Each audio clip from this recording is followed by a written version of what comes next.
Good morning, dear students. Today we are going to learn our chapter number 1 from book Snapshots. The name of the chapter is The Summer of the Beautiful White Horse. Okay. तो ये बहुत ही interesting और बहुत ही enjoyable story है. Please आप अपनी book के साथ इसको पढ़िए. बहुत ही इंटरेस्टिंग काइंड ऑफ स्टोरी है. Okay. This story is about two poor Armenian boys who belong to a tribe whose hallmarks are trust and honesty. Armenian मतलब आर्मेनिया एक कंट्री है यूरोप में. वहाँ के दो लड़कों की कहानी है. वो एक ऐसे ट्राइब को बिलोंग करते हैं जो अपनी ट्रस्ट और ऑनेस्टी के लिए बहुत ज़्यादा फेमस है. One day back there in the good old days when I was 9 and the world was full of every imaginable kind of magnificence and life was still a delightful and mysterious dream, my cousin Murad, who was considered crazy by everybody who knew him except me, came to my house at 4 in the morning and woke me up tapping on the window of my room. ये author के बचपन की कहानी है. जब वो 9 साल के थे. जब आप 9 साल के होते हैं तो सब कुछ बहुत अच्छा लगता है. No matter in which condition you are living in, आपको सारी चीज़ें बहुत ही अच्छी लगती है. तो उस हिसाब से वो कह रहे हैं कि बहुत ही गोल्ड डेज थे वो, जहाँ पे सब कुछ बहुत अच्छा था. वो सुबह 4 बजे उनका जो भाई है, कज़न है, उसका नाम है मुराद, जिसको सब पागल समझते थे. पागल इसलिए क्योंकि वो बहुत मस्ती करता था, बहुत किसी भी चीज़ के बारे में नहीं सोचता था, बहुत लाइफ एंजॉय करता था. तो आरम के अलावा, आरम यानी कि हमारे जो ऑथर है उसके अलावा बाकी सब उसको पागल समझते थे, है ना. I jumped out of my bed and looked out of the window. I couldn't believe what I saw. It wasn't morning yet, but it was summer, and with daybreak not many minutes around the corner of the world, it was light enough for me to know I wasn't dreaming. वो cousin आता है और tap करता है window पे. जब author बिस्तर से उतर के देखते हैं तो उनको यकीन नहीं होता है.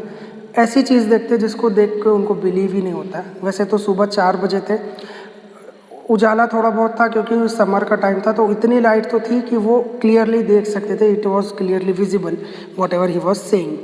What he was seeing, my cousin Murad was sitting on a beautiful white horse. Beautiful white horse के ऊपर बैठे थे. वैसे ही बहुत ही अनबिलीवेबल साइट होगा ये. अब इनके लिए और ज़्यादा अनबिलीवेबल क्यों होता है. I stuck my head out of window and rubbed my eyes. Yes he is Armenian, it's a horse, you are not dreaming, make it quick if you want to ride. वो Armenian में उनका भाई बोलता है कि हाँ ये घोड़ा है और अगर तुमको बैठना है तो जल्दी से आ जाओ. Second page, I knew my cousin Murad enjoyed being alive more than anybody else who had ever fallen into the world by mistake, but this was more than even I could believe. Author अपने भाई को, cousin को जानते थे कि वो अपनी life बहुत एंजॉय करते हैं बाकी सबके मुकाबले, पर ये जो हो रहा था बहुत ही अनबिलीवेबल था. In the first place, my earliest memories had been memories of a horse and my first longing had been longings to ride. Longing मतलब चाहत, किसी चीज़ को पाने की चाहत, है ना. तो पहला बोलते हैं ऑथर कि मैं बचपन से ही घोड़े में बैठना चाहता था और ये मेरी बहुत बड़ी चाहत थी कि मेरे पास एक घोड़ा हो, उसमें मैं बैठूं. This was the wonderful part. In the second place we were poor. ये तो बहुत अच्छा था, लेकिन सेकेंड प्लेस हम बहुत गरीब थे, हमारे पास पैसे नहीं थे. This was the part that wouldn't permit me to believe what I saw. We were poor, we had no money, our whole tribe was poverty-stricken. Every branch of Garogalanian family was living in the most amazing comical poverty in the world. यही poverty के कारण वो believe नहीं कर पा रहे थे कि उन्होंने अपने भाई को घोड़े पर देखा. उनका पूरा ट्राइब पुअर था, सबके सब पुअर थे, बिकॉज वो बहुत ही पुअर ट्राइब से बिलोंग करते थे और उनके पास इतना पैसा नहीं था कि वो घोड़ा खरीद सके. Nobody could understand where we got money enough to keep us with food in our bellies, not even the old man in the family. Most important of all, though we were famous for our honesty, we had been famous for our honesty for something like 11 centuries. Even when we had been the wealthiest family in what we like to think was the world, we were proud first, honest next, and after that we believed in right and wrong. None of us would take advantage of anybody in the world, let alone steal. तो वो क्या कहते हैं, हमारे पास पैसा बिल्कुल नहीं था, फिर भी हम अपनी लाइफ जी रहे थे और किसी को समझ में नहीं आता था कि हम कैसे अपनी लाइफ आराम से जी लेते हैं, है ना. वो अपनी ऑनेस्टी के लिए फेमस थे, पूरा ट्राइब अपनी ऑनेस्टी के लिए फेमस था। 11th सेंचुरी से 1100 साल से सिर्फ ऑनेस्टी के लिए वो ट्राइब बहुत ही ज़्यादा फेमस था। और वो लोग, उनका पूरा ट्राइब ऑनेस्टी के ऊपर बिलीव करते थे, प्राउड के ऊपर बिलीव करते थे, और राइट एंड रॉन्ग मतलब किसी के साथ बुरा नहीं करना है और सबके साथ अच्छा करना है, ये बिलीव उनका था। वो किसी का एडवांटेज भी नहीं लेते थे, तो चोरी करना तो बहुत दूर की बात थी। Consequently, even though I could see the horse so magnificent, even though I could smell it so lovely, even though I could hear it breathing so exciting, वो उसको देख सकते थे घोड़े को, बहुत ही लवली फीलिंग थी, उसको हियर कर सकते थे, उसके ब्रीदिंग को बहुत ही एक्साइटिंग थी, और उसको टच कर सकते थे, लेकिन फिर भी वो बिलीव नहीं कर पा रहे थे। I couldn't believe the horse had anything to do with my cousin Murad or with me or with any of the members of our family asleep or awake. वो दोनों जाग रहे थे फैमिली के, बाकी सब सो रहे थे, तो वो बोलते हैं कि मुराद मुझसे या मेरी फैमिली के किसी भी मेंबर से उस घोड़े का कोई लेना देना नहीं हो सकता, ये सोच रहे हैं author. Because I knew my cousin Murad couldn't have bought the horse and he couldn't have bought it, he must have stolen it and I refused to believe he had stolen it. वो तो जानते थे कि मुराद खरीद नहीं सकता घोड़ा, वो भी मुराद भी यंग है, पुअर है, और ये भी यकीन नहीं हो रहा था कि वो चोरी कर सकता, लेकिन खरीदा नहीं है तो चोरी कर रहा है, तो बहुत सारे थॉट्स ऑथर के मन में आ रहे हैं। No member of Garoghlanian family could be a thief.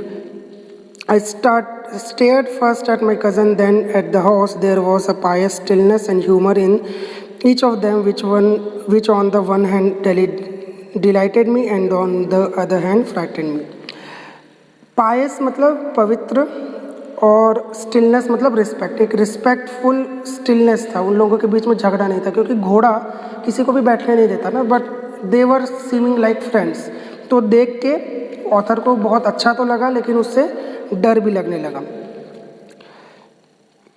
Murad, I said, where did you steal this horse? तो सीधा पूछते हैं कि कहाँ से चुराए। Leap out of the window, he said, if you want to ride. If it was true, then he had stolen the horse. There was no question about it. He had come to invite me to ride or not, as I chose. तो ये तो clear था कि उसने घोड़ा चुरा लिया और उनको बैठने के लिए बुलाया, राइड करने के लिए बुलाने आया, इनवाइट करने आया। तो वो चाहते थे, वो भी बहुत यंग थे, 9 साल के थे, तो चाहते थे कि बैठ जाओ, बट कैसे अपने आप को कन्विंस करते हैं देखिए। Well, it seemed to me stealing a horse for a ride was not the same thing as stealing something else such as money. तो बोलते हैं घोड़ा चुराना पैसे चुराने जैसा है, किसी और चीज़ को चुराने जैसा तो नहीं है। For all I knew, maybe it wasn't stealing at all. If we were crazy about horses the way my cousin Murad and I were, it wasn't stealing. It wouldn't become stealing until we offered to sell the horse, which of course I knew we would never do. तो क्या बोलते हैं कि अपने पसंद की कोई चीज़ को ले लेना चोरी नहीं है, और पैसा भी नहीं है, किसी को हर्ट भी नहीं कर रहे हैं, और हम इसको बेच भी नहीं रहे हैं, तो अपने आप को मनाते हैं कि it is not stealing. Let me put on some clothes, I said, all right, he said, but hurry. I lift on my clothes, I jumped on the yard and window and lift on the horse behind my cousin Mourad. इसके बाद author कपड़े वपड़े पहनते हैं और घोड़े पर बैठ जाते हैं। That year we lived at the edge of town. Tribe है तो एक जगह से दूसरी जगह मूव करते हैं, तो उस साल वो एक टाउन के एज में, किनारे में रह रहे थे। On walnut Avenue behind our house was country. Country का मतलब यहाँ पर खेत या गांव है। वाइन यार्ड्स, ऑर्चर्ड्स, ऑर्चर्ड्स का मतलब फूलों का बगीचा। Irrigation ditches and country roads. In less than 3 minutes we were on olive avenue and then the horse began to trot. वो 3 मिनट के बाद एक रोड पर आते हैं, वहाँ पे ट्रॉट, ट्रॉट मतलब घोड़े जो टक टक चलता है उसको ट्रॉट कहते हैं। The air was new and lovely to breathe. The feel of the horse running was wonderful.